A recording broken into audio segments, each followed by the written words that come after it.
কতদিন ধরে যে বৃষ্টি তার মধ্যে কিন্তু সবসময় খিচুড়ি বা এরকম টাইপের খাবার ভালো লাগে না। তো আজকে বাসায় করেছিল লতি, সাথে ছিল দুন্দুল ভাজি।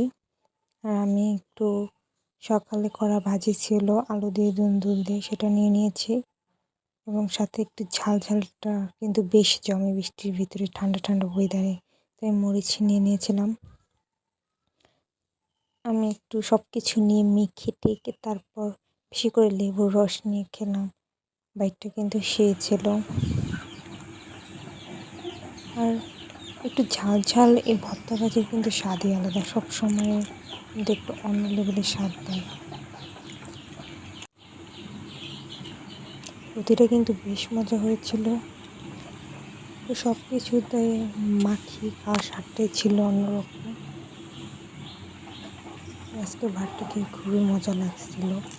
আর আমার এই ফেভারিট প্লেট কিন্তু একটা ফেভারিট প্লেট, আশের প্লেট আমি অলওয়েজ এটাতেই খাই।